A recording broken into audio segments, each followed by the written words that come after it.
Welcome into the Pats Nation. I'm Corso. Catone is here. Joe is with us in the booth, and you are watching us on YouTube, listening on iHeartRadio, Apple Podcasts, anywhere you podcast, you can catch us. And, of course, 790 The Score in Providence. And make sure you give us a call and Heated Hotline. It's a message line. Have a take 24/7. You can leave us a message, 855-313-PATS, P-A-T-S. Like I said, Joe's going to pick one. Let it be yours. Or, hey, you can email us in our mailbag at corso.catone@gmail.com. And make sure when you get on YouTube, you subscribe, follow us, get all of our notifications so you never, ever, ever miss an episode. They don't want to miss an episode of the Pats Nation. Kidding me? No, of course No, not. no. Because we Especially not with the season starting. Yeah, and we have a lot to talk about today. In Weekly Rewind, we're going to go to camp, go to camping in Weekly Rewind. So make sure you stick around for that. Going to hear from one of you in a Heated Hotline and talk some camp drama, Mark. Some drama. Drama? There was no drama this week. Drama, you know. And of course, we're going to talk Coach's Corner. I'm ready for that one. So, gentlemen. And next week's our first preseason game, Chris, Carolina. Yeah, we'll talk about that a little bit too. So, guys, about that, right? Mark, nice and he looks a little tan. Is that his screen? If those of you listening on 790 or iHeart, any of those, get on YouTube, take a look at Mark. Looking golden brown there, Mark. How are you feeling? Well, I went on a little summer hiatus. I needed to take a break from you two. I had to. He was in his backyard with this tanning oil. Necessary. Listen. Baby oil. I'm in the 70s still. I take out baby oil. Cooking. Literally. He's cooking himself, you know? Yeah. Well, listen, I gave you enough crap yesterday on Corso and Catone, so, you know. Yeah, you did. Leave my skin alone, please.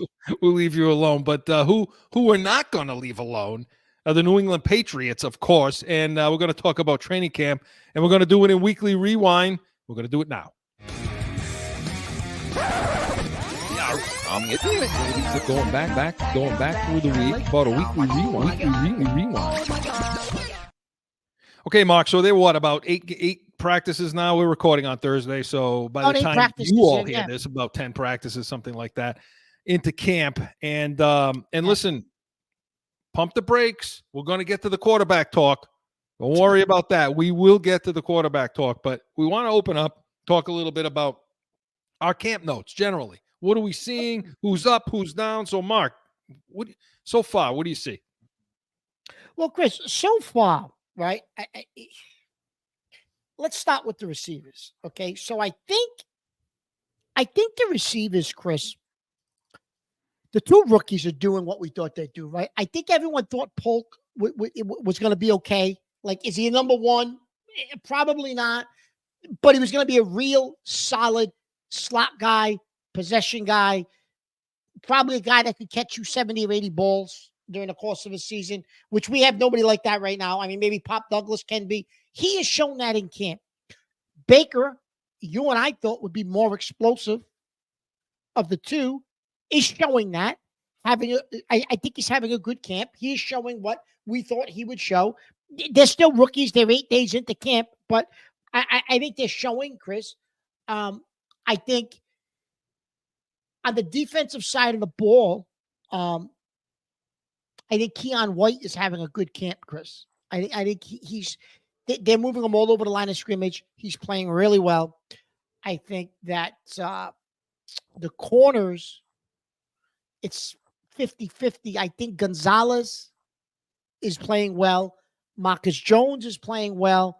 But I think the other corners, Chris, are struggling, right? I think that we're seeing some struggles in the back end.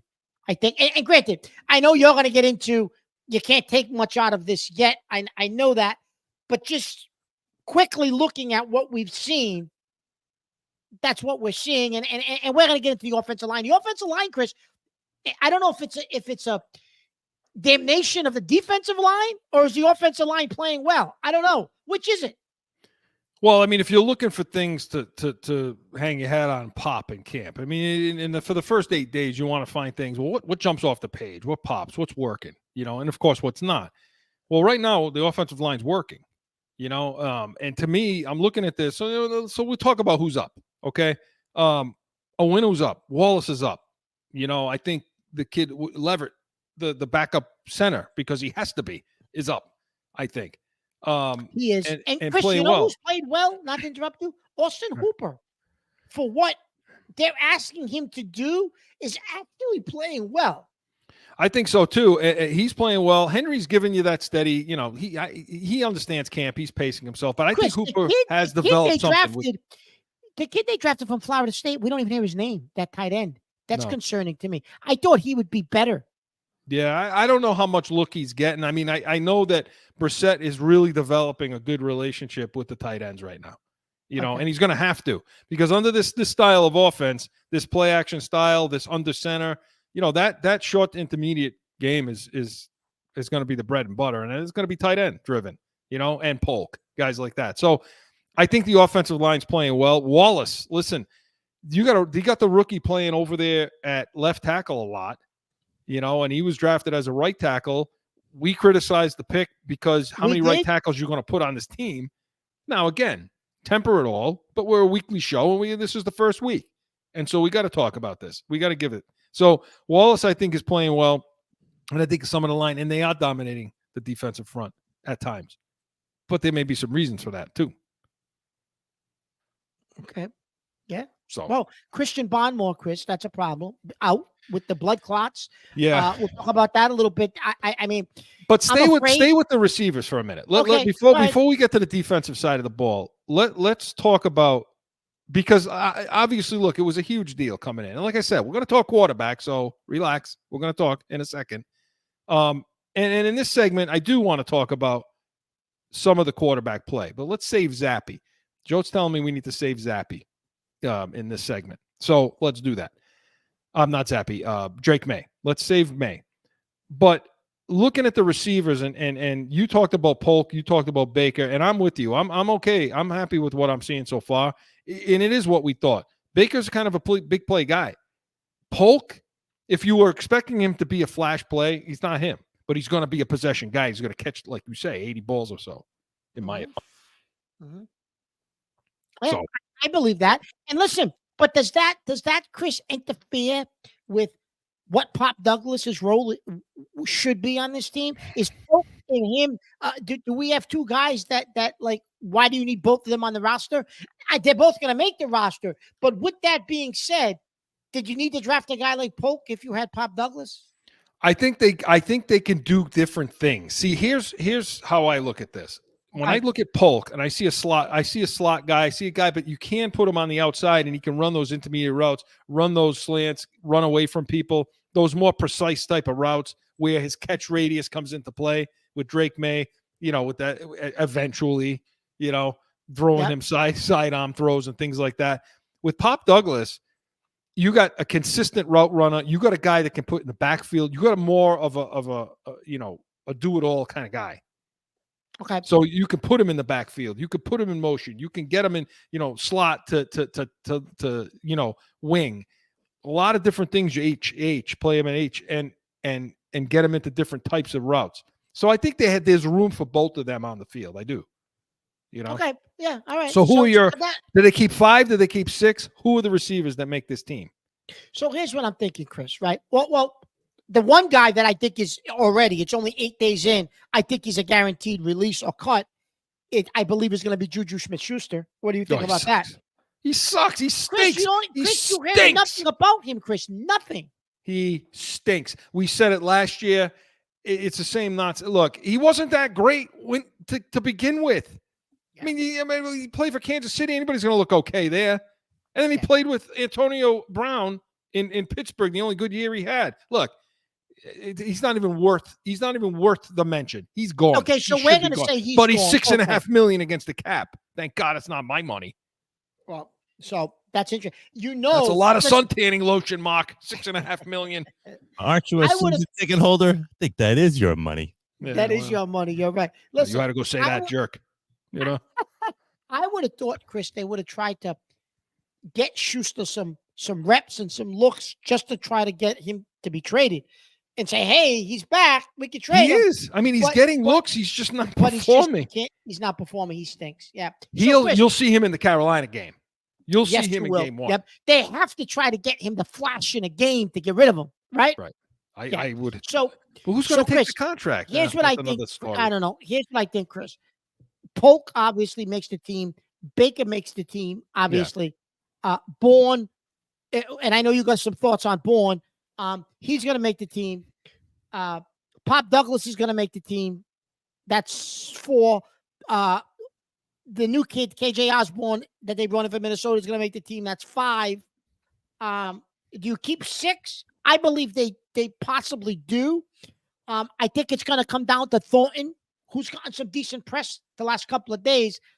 And I know you don't want to hear that, Chris, but I still think until you see him in game competition against real press coverage, you take whatever they say about him with a grain of salt. I think it's going to come down to Thornton and Butte. Butte, you haven't heard his name, Chris. He has a couple of good mini camp days, but it doesn't look like in training camp he's getting much press. I don't know what's going on with him. I think you're going to see him in the exhibition games to see what he can do against real competition. And then there's Jalen Riga. I think it's going to come down to Thornton and Butte for the 6th spot. Does Riga take Slater's spot as a special teamer, Chris? Is that how he makes the team? Or was he out the door too?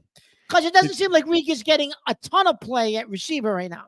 It's interesting because the way the kickoff rules are now, okay? Is he less important to you now? I think so, because while he can take one back, I get it. You have other guys that can play that role now. I mean, you can put Pop Douglas in there, and you've seen it happen. Marcus Jones is back and healthy. Yeah, he's back and healthy, and he should be. He should be a punt returner for sure. Yeah. But you can put him back kickoff. They've put Stevenson back there, a couple of running backs, perhaps. I don't like that. No. The point I'm making is you got guys that can do that job now that you don't necessarily. I just don't look. Riga had a good day, like first couple of days of practice, and then you haven't heard him. So I don't think he makes the team. I don't think you waste the spot on him.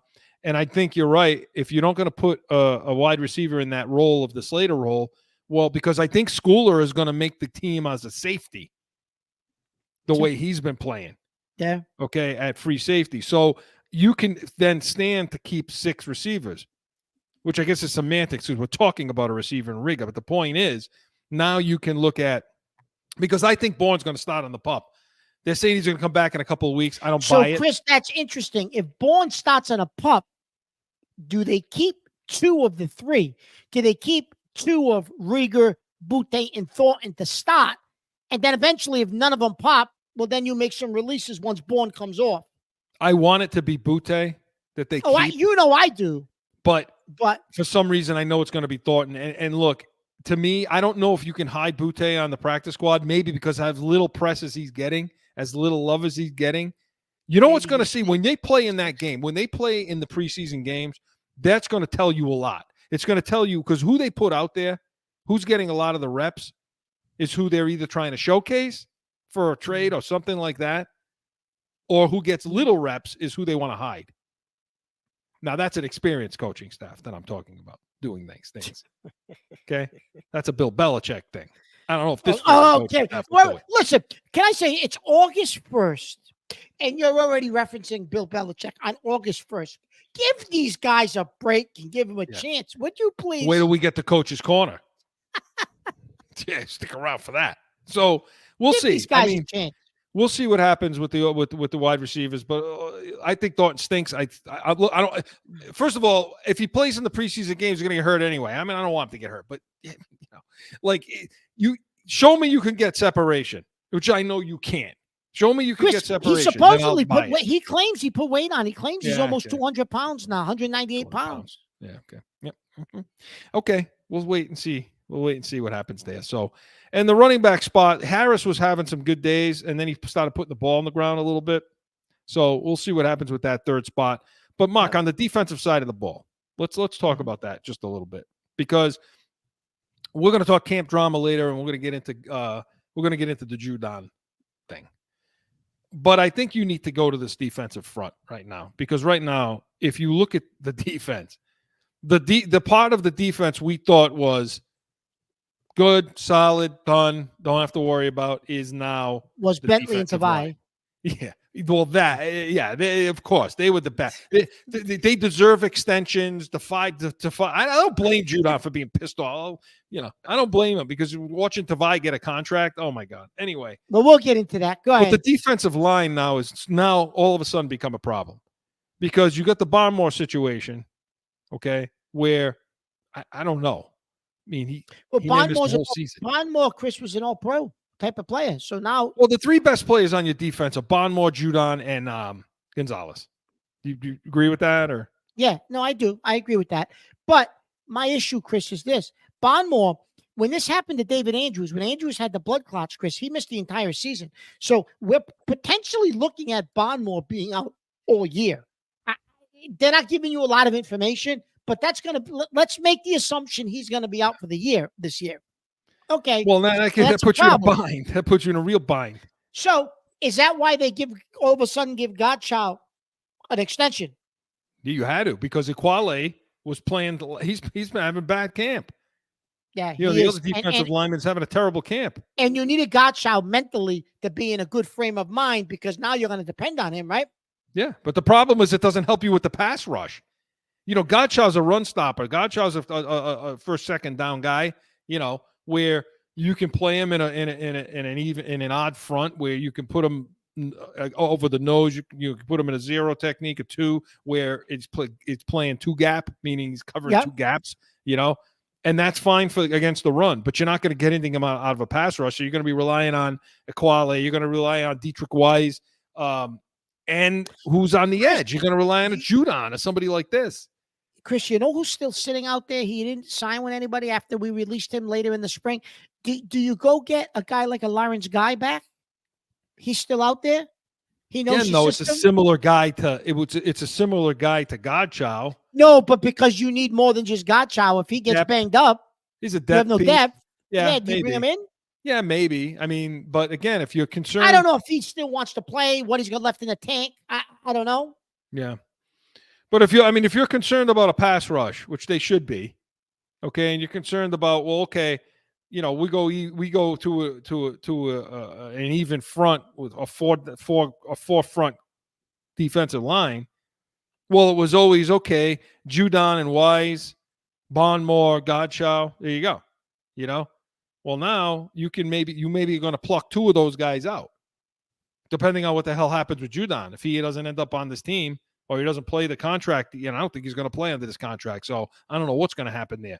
But you pull those two guys out, now what are we looking at? Now we're looking at Godchild, we're looking at Wise, we're looking at Keon White. We still got Uche on the roster. Still got Uche, but this is not a guy that you can kick in. It's not a guy that you can kick in a little bit to really help and get, squeeze on the run. That's not really him. And he's looked like, and by the way, he's been invisible in camp too, Uche. So it's a problem. It's what was a strength is now slowly becoming a problem. Although White is playing great, Mark. Yeah, Keon White is playing great. He's having a really good camp. You didn't like him when we drafted him, remember? I said how smart of a player he is. You said, listen, what's smart? What is smart? Listen, it's not that I didn't like him. I just felt at that position there were other guys there that we needed more. And I'm not going to get into. Joe, can we get him out of vacation mode now? He's so calm. I'm not going to get into who I wanted there until the season starts because he's gonna pop this year, and I'm gonna torture everybody. Could he perhaps be playing for the New York Giants? Yeah, he may be playing for the New York Giants. Absolutely. I don't know, Joe. He's a little timid today. He's a little, this nice. He's trying to roll in the new season, Yeah. So that's all right. Listen, Chris, who's playing well, and he's not getting a lot of press. They got a linebacker that they picked up from the Giants because I think they thought he could play. He'd be a special teams guy if he's healthy. This kid, O'Shane Ximenes, Ximin. Okay, I wrote his name down yesterday because I was looking at some stuff. And Chris, this kid, if healthy, absolutely can make this team as a special teams contributor. But do you know he's getting to the quarterback as good as anybody from the linebacker position? Yeah, he's rushing the quarterback. And he's 27 years old. his rookie year with the Giants, Chris, he had like 4.5 sacks, and then he's had a couple of years of injuries. This kid actually has potential to be a player and give you something that your linebackers don't have right now. He's making the most out of his time when the kid from Cleveland they picked up is Takiaki. He's been out, right? He's been out, and you know how I feel about Bennett and Tavai. So, But Chris, whatever. that's a name I want you to watch because I want to see what he does in these preseason games because I think he's going to get a lot of playing time against Carolina and the following week just to see what he does. I think they're going to put him on the field. And guys to look for, Mapu hasn't been out there a lot. We're going to see what he's going to be because he's going to be hurt. I don't know, but he's going to give you something at box safety because I think Peppers is going to be playing a lot of free safety this season. Schooler's playing good at safety. Mark, you mentioned Austin's having a tough camp right now at corner, and I'm desperate to find a boundary corner with Jonathan. And the guy that we liked, Chris, that they drafted, Dial. Marcellus has struggled, Chris. Like every day, it seems like he's struggling every day. But Wade is playing well. So it's not who I think Austin's going to make this team. We'll see how he does. But Marcellus, Chris, may end up being a practice squad guy. They may expose him because he's had such a bad camp. No one's going to probably pick him. Possibly. And then you put him on the practice squad. But and so we'll see what happens because I'd like to see Jonathan Jones kick inside where he belongs. But Marcus Jones have a great camp. Gonzalez is going to be there, obviously, and so we'll see what happens at the corner spot. But all good things to look for. We're going to have it in the coming weeks. So make sure you stick around for that. So Weekly Rewind was presented by Corso and Catone Saturdays, noon to 1 Eastern. Make sure you tune in. All our shows are up. We have all kinds of things we talk about there, then baseball, basketball, everything, and, of course, Catone's comments. You never want to miss that. So when we come back, going to hear from one of you in the nation in Heated Hotline. No flipping. Mark, I'm serious. I think I lost my mind. Certainly, it was an exciting show. I want Murray. That's it. What is wrong with Get him on this damn show. you? Lost your mind tonight. That's all I have to say. Lost your mind. What are you writing now? So I'm working over here. You're talking about nonsense. I'm working. That's why we are the real deal New England Field. It's going to be real. Oh, yeah, it's going to be real for sure. Back in with more Pats Nation. And you know what else is real? Everybody out there in the nation, we're going to hear from one of you right now in Heated Hotline. Joe? Hey, this is...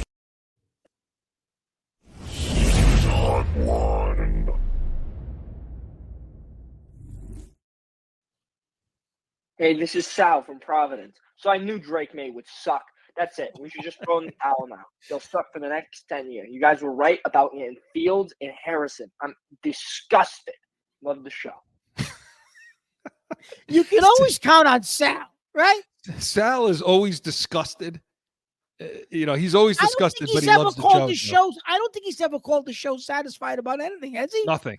He falls right in line with you two. That's why I play Sal a lot. Thank you, Sal. And he loves the show. Between him and our girl that calls in from Jen. What's from Cranston? Jen from Cranston. Right? She's always swearing about something too. Right? Well, Sal, thank you for the call. Listen, Mark, I'm so good. You know what? Let's talk about Drake May. Let's do it now then, okay? Because I agree with no, I don't agree with Sal. Sal, we're going to push back on you a little bit on this one because, you got to love his passion. He's already out there on the ledge, but Mark, pull him back in a little bit. Sal, it's okay, Sal. Listen, it's week. It's day 8 of camp, Sal. He's 21. The kid's 21 years old. Take it down, Sal. He's burning his friggin' of these fans. I don't think the majority understand what it means that they're going to sit him. When you draft a quarterback like that, it's like, oh, we assume he's gonna play just because he was picked number 3 in the draft. Yeah, you know what I mean. Yeah, it's not a wrong assumption. No, so let's talk about this guy. So Chris, when they take him, he number 3 in the draft. He's 21 years old. Your evaluation of him coming out of college was, quickly give us your synopsis for those people who did not hear that because we weren't doing this show when the draft was around. For our listeners and our viewers, tell them what was your synopsis of May coming out? his footwork needs his footwork is an issue for the drop back. If he's working on the center, needs footwork. Creates his own pressure, so he abandons the pocket a lot. Okay, panics on plays, will throw the ball away. That was a big deal with him. He's reluctant to try to put a pass in where wide receivers are NFL open. And we'll talk about that in a few minutes, or what that means being NFL open versus college open. He played in a system that is nothing like he's playing in now. He played at UNC and not a real heavy, big time college. So he was going to have to learn how to play quarterback in the NFL. Okay. The game's going to speed up for him, and he's 21. I mean, those are the things that I had issues with him. And that, Chris, has transferred to what we're seeing right now on the field. But Chris, you and I have been critics of this coaching staff. From when they put them together, we've been pretty tough on them, and we've been a little worried about whether they really know what they're doing. But in their defense, and I think in Elliott Wolf's defense, in Grove's defense, they didn't draft this kid, Chris, to start this year. No. I think their intention was always he was going to sit for at least a year.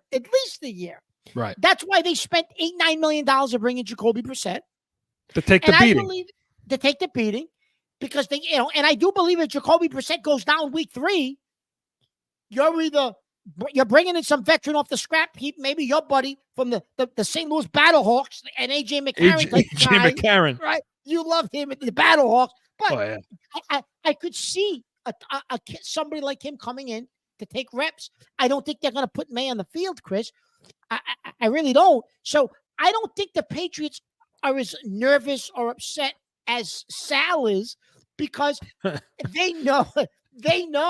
I think, listen, and listen, it's not just Sal, Chris. I heard the local media, I'm having nightmares of Mac Jones. And listen, calm down. I tell you what, Mac Jones actually looked better than he did at this point in camp, and he should have. Mac Jones should have looked better, right? He had a lot more experience than this kid has, right? Of course. Listen, look where he played.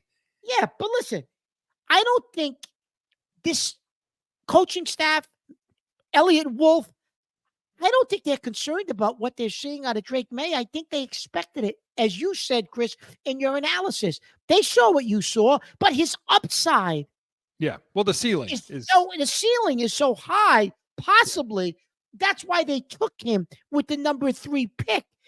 But I don't think they ever expected practice 8. He's pushing Jacoby Brissett for the starting job. I don't think they ever expected that, and I don't think they want that to happen, Chris. They want this kid to sit and learn. We said this was not going to be a competition between Brissett and Maye. It's going to be a competition between Maye and Maye. And that's it, Maye and himself. Because, again, for all the reasons Mark just said, and again, let's not, you can't discount, I don't think people are giving it enough weight, the system situation, too, and where he played. I mean, Mac Jones looked light years ahead of him at this stage of his first year. Listen, Mac Jones had Brian Daboll. He had Daboll, Sarkisian. He had Saban. And he had a Pro Bowl wide receivers. He had Pro Bowl offensive line. He played at Alabama, and he played against NFL corners every single week. Every Saturday, yep. Okay, yep. So he understood how, when I say NFL open, okay, what Mac Jones could do, or what some of these, Caleb Williams probably, Daniels probably, and even Milton to some degree, because he played at Tennessee, played with guys like your guy at the Giants there, okay, Jalen Hyatt and guys like this, right? So he played with guys where he played against teams where you're playing against such good defensive backs that open means a yard. If you got one step on somebody, that's NFL open. And as a quarterback, you need to be able to deliver the ball in that spot, in that tight window. And right now, he doesn't have the eggs to do it, because he never had to do it at UNC. Yeah, no, you're right. And I would argue that Mac Jones really didn't have to do that at Alabama either with all those receivers he had. Okay, but they were more than NFL open. They were more than NFL open. But Chris, you are right about that being NFL open. That wasn't something he dealt with at North Carolina. So, and the overall operation, Mark. You know, what you're seeing out of him, what I see a lot is the operation of the offense doesn't look good with him. He's had to rehuddle a couple of times. He can't get the snap down right. When you watched North Carolina play against Clemson, okay? Yeah, that's the game you keep pointing to. Because that was a quality opponent. Because that was a real opponent. Okay. And so when you got against that team, they had probably like 7 offsides, 7 false starts in that game. They couldn't get the huddle. They couldn't get the operation right. Well, that's what you're seeing now. His coaching staff wasn't good enough. The players around them weren't good enough. The competition wasn't good enough to expect Drake Maye to walk on the field and play right now. But especially the luxury is he's 21, Mark, and you got a couple of years. I was just going to say, especially at 21 years old. Right. That's the luxury that you have. Now you're going to have to pay him and take a leap because in year 3 it'll be like basically year 1 for him or so, or year and a half, whatever it is. Yeah. So, but you got time with him, Mark. In my opinion, you do have some time with him. You do. You got some time with him. So I'm not ready to go to to go to the level of Sal yet. Not yet, Sal. Sal, it's August 1st, pal. Sal is pissed off. Take a chill pill. It's August 1st. Relax. But Mark, looking at with the couple of minutes we have left in this segment, let's talk about the other quarterbacks because they're saying, well, Milton is out playing Drake Maye right now. And again, I'm not surprised by this because of where he played. So do you see a scenario? Because let's say it's really Milton against Zappe right now. Okay, that's to see who's going to be the number 3. Please don't tell me Zappe. Please, I can't stand Zappe. I don't, I'd rather see you play. You know what's funny though, Chris? Miss Bahama Jack over here with your suntan. Listen, but Chris, you listen. Honestly, though, you've heard no press about Zappe. No, like you've heard nothing about whether he's doing well or not. You heard nothing about Zappe. You do hear some stuff about Bazooka Joe. Yeah. Listen, you can't expose Milton, Chris, to waivers, clearing waivers, and putting him on the practice squad because I think he has shown enough in camp already. Somebody will pick him up. And I'm going to tell you this.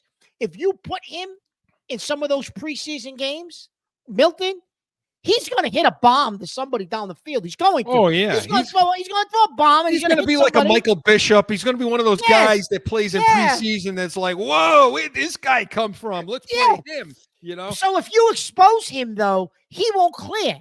So you're going to have to get rid of Zappe. You don't have a choice, Chris. Yeah, I mean, does anybody out there really have a problem with getting rid of Zappe? He sucks. He sucks. Joe liked Zappe last year. That was Joe. Joe was calling for Zappe, Chris. Remember? Oh, he sucks. He really does. I mean, I can't. And he believes that he can play, and he believes he should start. You just get him out of here. I think if you keep him on the roster, he causes problems in the room, right? Does Drake Maye play in the preseason games? He has to. How do you not play him? You don't think he's going to play in a preseason game? I don't think he plays next Thursday night. I think you see. I wouldn't be shocked if you see Brissett for a series, for a couple of series, a series or two, and then they go right to Milton. Yeah. Or Zappe and Milton for the rest of the game. Yep. Or maybe you give Maye 2 series. Maybe you give Brissett 2, Maye just 2. Chris, do some basic stuff with them. Yeah. Give him a little bit of confidence, maybe get his feet wet. And then you're going to go right to Milton and Zappe. And that's it. I'd send the message immediately. I would send the message immediately. I don't know if this coaching staff has the eggs to do it, but I would send this. What does that do to the kid's confidence if you don't even give him the ball? Nothing, because he should be under the impression up right now that this is a red shirt year for me. I'm learning everything I need to learn. Sticking him, what's the gain in sticking him out there in a preseason game where he can't get the operation right in training camp? He can't, he's not fundamentally where he needs to be right now. What the hell's the point? Why put him out there? No. You're right about that, Chris. You're right. Because this past Thursday in that Hall of Fame game, Chicago didn't play Caleb Williams, and supposedly he's lighting up camp, but they didn't put him out there. No, he's going to be their week 1 starter. And, I know he's going to be their week 1 starter, but the point is they still didn't play him Thursday night. Yeah. So I mean, we'll see what happens. But again, we disagree with Sal. Can we say that? Yeah, Sal, listen, we love you. And Sal, don't call up yelling at us. We appreciate the call, and we love you always. Make sure you keep calling in, but you better pump the brakes a little bit. Relax. Don't burn your Drake Maye jersey just yet. just yet. So, when and make sure out there we hear from you. We want to know what you think in Heated Hotline or in our mailbag. But Heated Hotline was presented by Corso Law Group, CorsoLawGroup.com. Hey, we come back. Got a little drama to talk about in camp. What would it be like in Patriots camp? You just want to play it up. What would it be like without some drama? No flipping.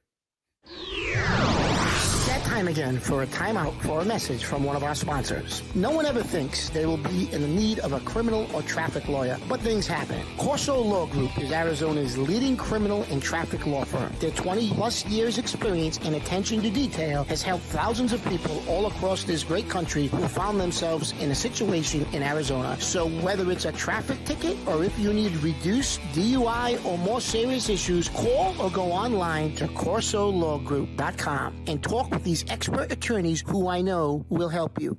Corso Law. Are you ready for the Pats Nation? The only real deal Patriot post-game show. And now, Corso and Control. Back in with more Pats Nation. So, Mark, listen, what would life be like in Patriots camp with a little bit of drama, right? Yeah, there might have been just a little bit of drama. I know you're going to get into why you think there was drama because you've been dying to bring this up. Well, listen, here's the thing, okay? Let's get the Godchild thing out of the way, all right? Okay. So we talked a little bit about that. There wasn't really drama. I mean, Rosenhaus did his job. He was in camp, and people say, well, Belichick would have never had an agent down and no. Rosenhaus was there all the time. He was a big Bill guy. He was. So that wasn't abnormal at all. He did his job. Godchild shut his mouth. He was upset. He wanted a new contract, but his credit, Chris, he came in and I'll use one of Bill's lines. He did his job. Yeah, did his job, did what he had to do, and then he gets his 2-year extension. I think it's a guaranteed $16 million as it went up to 20. Yeah, which up is to 25. That's not. Yeah. Something like that. So, and they need him. And it may have gotten done a lot quicker because of what happened with Bondmore. Yeah, because we both think Chris Bondmore, for those of you that don't know what happened to Christian Bondmore, he's got blood clots. They found him with blood clots, similar to what I don't want to say similar, but David Andrews did have something like that a couple of years ago when he missed the entire season. So we don't know what the medical diagnosis is. All we know is he has blood clots, but if we're just using that as a reference point, the chances are we may not see Bondmore at all this year, Chris. So to me, part of the drama there, okay, and Andrews is, by the way, hurt too. I don't know why David Andrews has missed some time. No one has said anything. Why? He's just not at camp. No one has said anything about why he's not there. They said it's not something that's going to keep him out for an extended period of time, but nobody's telling you what it is. Yeah, well, we'll see about that. But getting back to the defensive front, okay, so this situation happens with Bondmore. Now you need a Godchild. So part of this camp drama right now is this team, you and I talked about this going back, and we talked about it on Corso and Catone about, is this team really going to be a top 5 defense? Were they really going to be even with Bondmore and no Judon drama because there's no Bill? And now you take Bondmore out of the equation because he, Judon, and Gonzalez are the best 3 players on that defense. Yeah, they are. So, Chris, I right along said to you that I think people are overestimating how good this defense was last year because I do believe, and you agreed, that Bill covered a lot for the weaknesses on that defense. And when we say weaknesses, the middle of the field, right? And we think Bill helped them. Listen, okay, I know they're giving, the Sun credit and Mayo and whoever they want to give credit to. Bill was in that room coming up with a game plan to cover for the weaknesses of that defense, specifically the middle of the field. Chris, he's gone. So can the new DC, can he deal with that? Can they come up, him and Mayo, with some way to cover? I don't know. Maybe they can. And now you throw in McCourty's gone. Yeah. On top of that, I don't know, Chris. I don't think this defense is as good as people think they are. Even with Judon and Bondmore, to your point, even if they're there, Chris, I don't know if this defense is a top 5 defense. I think Bill covered for them with he was the best defensive schema in the history of the game. When you have a guy that could sit in a room with the coaching staff and basically hold their hand and guide them to the answer. And you basically got a guy that's sitting in a room that's saying, okay, everybody. And they say, well, he was on the offensive side a lot last year. So, he didn't really, it was Steve Belichick, it was Mayo, blah, blah, blah. Listen, you could be sure as hell that he sat in a room during that week and said, okay, if we want to beat this team, if we're going to have success, we got to do A, B, and C. And if we don't do A, B, and C, we're not gonna have success on defense. And here's how we need to do A, B, and C with what we have. Chris, is that guy here? Do we have that guy here? No, Chris. Brady's retirement, when they were talking to the guys that came back and they were talking about Belichick at the same time, to a man, they told you we had and Brady made reference to this. We had the answers to the test. Right. Because of Bill. Listen, the last 2 or 3 years after Brady left, because of poor drafts, because of decisions that were made, they didn't have the players that could execute what Bill was putting in place. But they still had the answers to the test. They just couldn't execute because of the lack of talent that was put out there. You couldn't compensate for the lack of talent. Yeah, you don't have the horses. I mean, but now you don't have the answers to the test either. Right. So, I mean, is Mayo the tactician that he needs to be for this? I don't know. I don't know. We're gonna find out. Because we don't know. I mean, last year, was it Steve Belichick? Was it Mayo? What? I still don't know what the hell this guy can bring to the table tactically. So you're not sold on. So you're not sold on this defense. So there's that drama. There's that drama. And by the way, the drama on the defensive line that affects the pass rush was the thing that was going to protect the middle of the field. Because now you're going to give the quarterback an extra second to get the ball out against those lousy inside linebackers. They can't go sideline to sideline. Good luck. Now let's talk about Judon. Okay, I was going to say, so let's talk about the real drama. So what happened, Chris? Tell our viewers what happened with Judon this week. And our listeners. So Judon, this goes back to, off season. Let's go back to February or more. Last year, he got a little bump in pay. But this contract was going to be a problem. We knew it was going to be a problem coming into camp. Here we go. So he's a hold in. That's what everybody does now. They hold in so they don't get fined. So he comes to camp. He says the right things in the media, so on and so forth. But he's not happy with the contract. Everybody knows it. Now they get to the first day of padded practices, and he's sitting on a garbage can, with regular clothes on. He's got the red shirt, of course. But he's got, next thing you know, Mayo walks over to him, has some sort of conversation, doesn't look too heated, and then Judon leaves the field. Comes back at some point and gets into a little more animated discussion, we'll call it, with Elliot Wolf and Groh. And then he's out the next day. They say he was told not to come to practice the next day. 2 days later, he's back at practice in pads, on the Thursday practice. And then Mayo says, well, we had a conversation. It was a good conversation.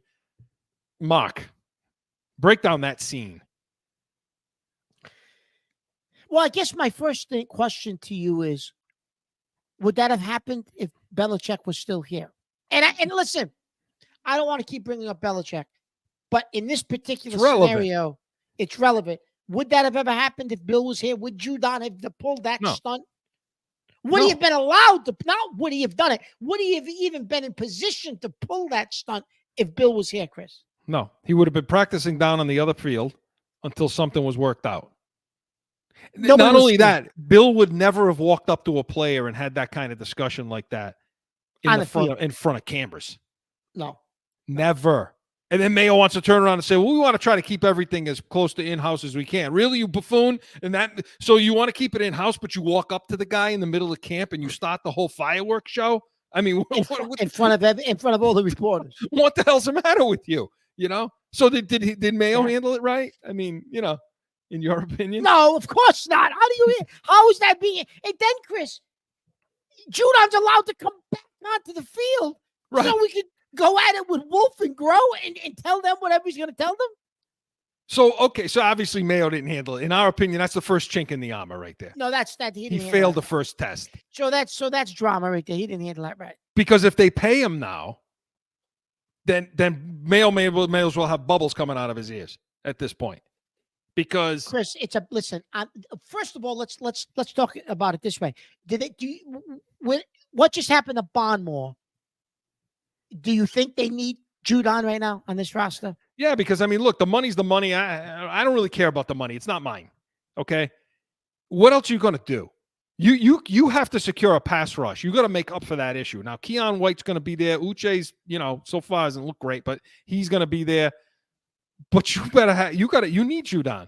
Now, I don't know if he's going to give you a full season. I don't know that he's worth it at 32 years old, given the fact that he hasn't given you a full year, but he has given you 14 sacks 3 years. Listen, the previous 3 years. So you got to. I mean, I don't see how you can from a football standpoint. So from a coach standpoint and in an image standpoint, you give him the money now after that scene. That's a real bad look. It is. So you're supposed to be the leader of this team as the head coach, and you get into a little bit of a confrontation with a player, and he goes and has a heated conversation with your two guys that are in charge of player personnel, whatever you want to call the de facto general manager. And now all of a sudden you're going to give this guy an extension after you just put on a show on the field. That's a real bad look, in my opinion, Chris. It's they're going to give it to him. I think they are. I certainly hope not, Chris, but I think they're going to buckle too. I do too. Because I think they're in a tough situation. Just another example of the inexperience, and also, who do you blame? Listen, Bill would have got on that. Bill would have got on that phone, called one of his buddies. He'd have got a fourth-round pick and be done with it. He would have got a fourth-round pick and been done with it. And said, "Hey, you're getting an all-pro caliber player. Throw me a fourth-round pick. I'll take the beating," and ship them out of here. You know how children test the parents? You know how children test the parents, right? They do all kinds of tests. That's what this was. I'm going to test. This is a new parent. I'm going to test the parent, see how far I can get. We'll see how far he gets. Who's to blame for it? Just really quick. Who's to blame for this? Elliott Wolf, Gerard Mayo, ownership, Judon. Who's to blame for getting to this stage? I think it's a combination, Chris, of Mayo. Well, no, it's a combination, Chris, of so if Wolf, and I told you this during the draft, if Wolf and Groh had no intention of extending this guy, then I don't care if you got a fifth-round pick for him. Draft day, during the draft, I said to you, they're going to move on from Judon if they're not going to pay him. Whatever they're going to get, you're going to get. And they didn't move on from him.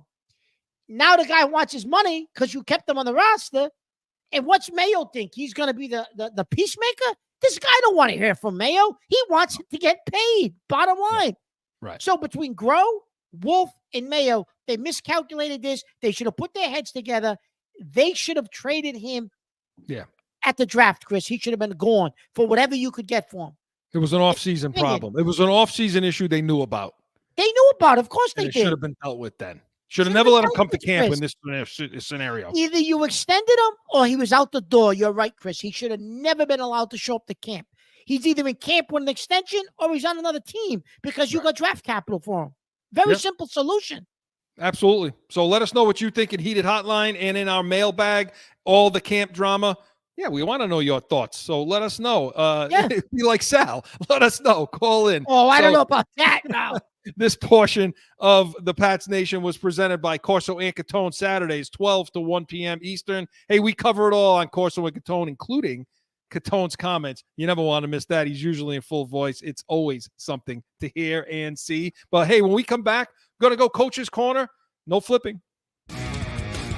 Mark, I'm serious. I think I lost my mind. Certainly, it was an exciting show. I want Murray. What? That's practice? it. What is wrong with Get him on this damn show. you? Lost your mind tonight. That's all I have to say. Lost your mind. What are you writing now? So I'm working over here. You're talking about nonsense. I'm working. That's why we are the real deal New England Feel. It's going to be real. Back in with more Pats Nation. And you know what, Mark, real quick, because we didn't answer one. I listened to that commercial that Joe just played for Corso and Catone, Saturdays, 12 to 1 p.m. Eastern. Cheap plug. And the one thing we didn't answer Sal on is he said we should have done the Justin Fields and Marvin Harrison deal. Okay. Who was on that? He said we were right because you and I were on that. I heard that this week on the radio. Oh, I almost drove my car into an embankment when I heard that on this Boston radio this week. I wanted to throw up. I said, you know what? Now they're saying that after seeing Mayo, we should have traded for Fields and drafted Harrison. No kidding. Listen, Chris was all over. Wilson's scenario. already hurt, by the way. But go ahead. So who do you think is going to be the starting quarterback over there? Yeah, it's going to be Fields, right? Chris was all over that at the start back in the spring before the draft. Of course, we should have did the Fields scenario, took in Harrison, and by the way, you still could have drafted Bazooka Joe. Yep. As a project behind Fields and a better left tackle. Or a better left tackle you would have probably drafted. And guess what? You got a generational wide receiver. And you still could have had Baker. You still could have taken Baker. Absolutely, you could have, positively. So I'm disgusted with that. And then that's a perfect segue into Coach's Corner. Joe, are you ready? Let's have it.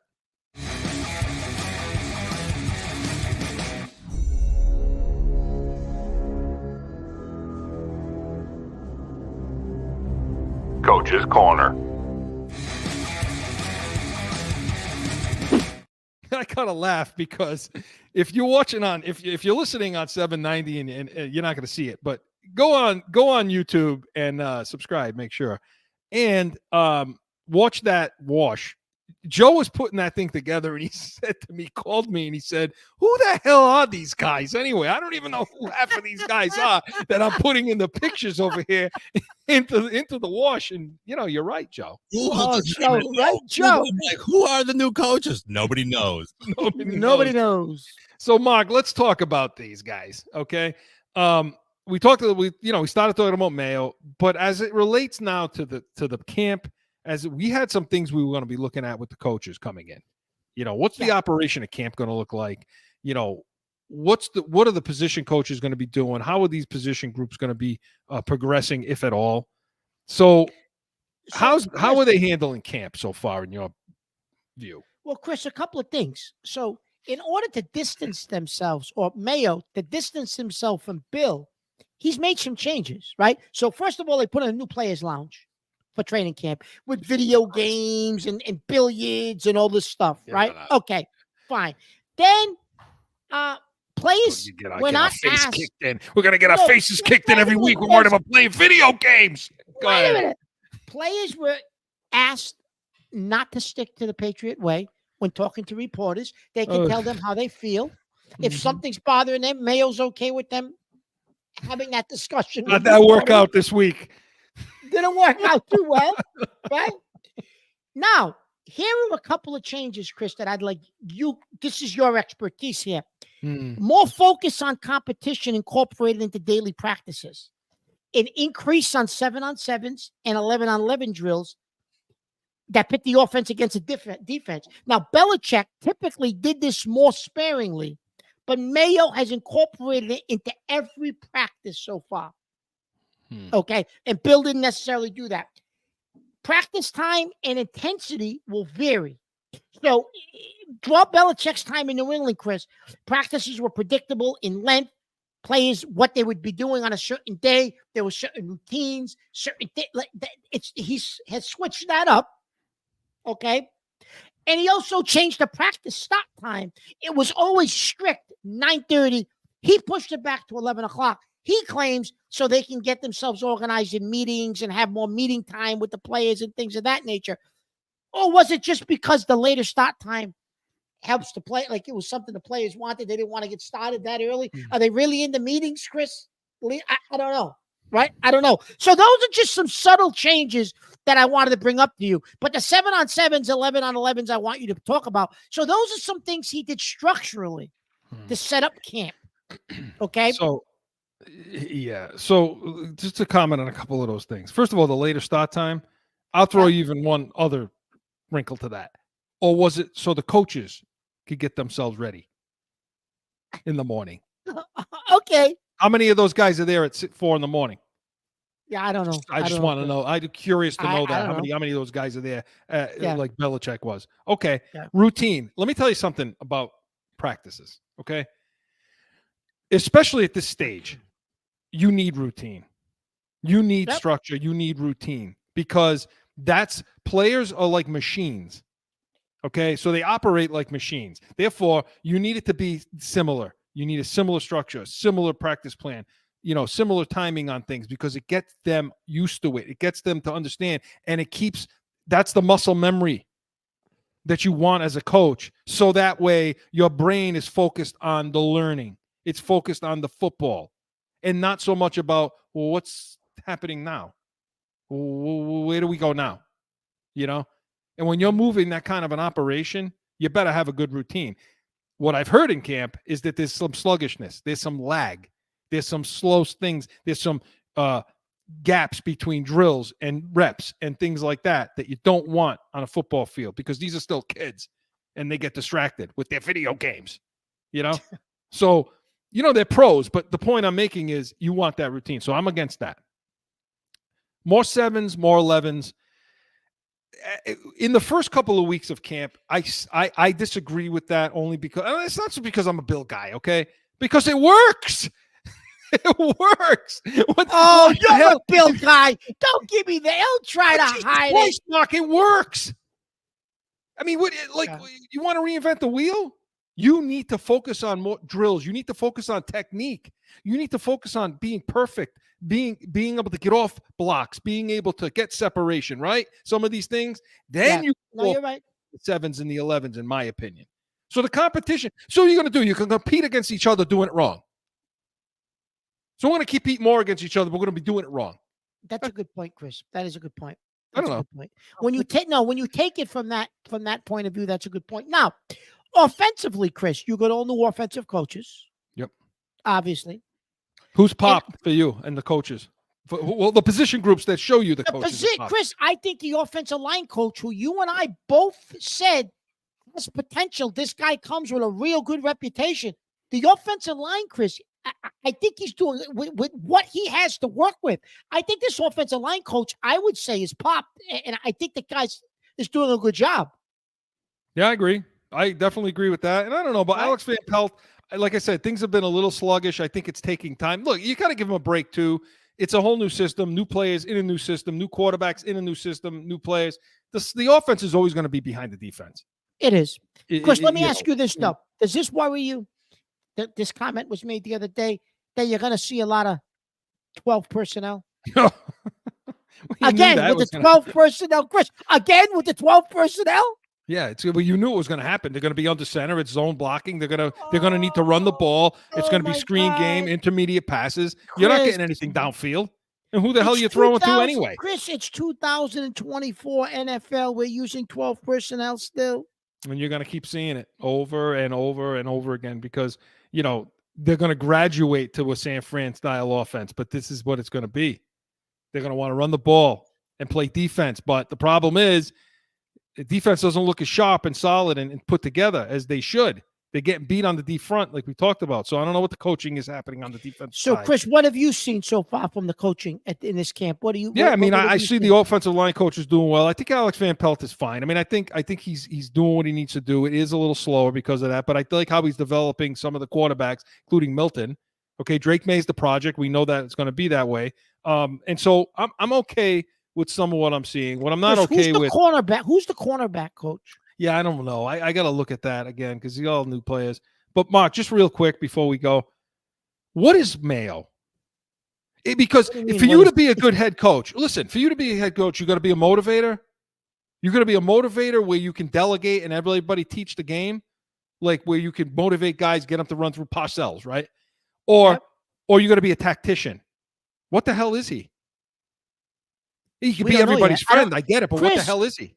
I don't think we know yet. That remains to be seen. It remains to be seen. I think he's still finding his voice, his legs, his bearings. I think it remains to be seen. And on August 1st of training camp, that's a scary thought. It is. And he's already got one ding against him in my book. One ding against him. Yep. So pay attention. Make sure you let us know in Heated Hotline what you think. But the Pats Nation was presented by Corso and Catone, 12 to 1 p.m. Eastern every Saturday. Hey, make sure get on, listen to our shows. They're all up for you. And come back next Sunday. We're going to talk preseason football. They got the Panthers, so we're going to discuss that. We're going to break that down. Anything you bring to the table, we will be ready. We are the Pats Nation. See you next Sunday.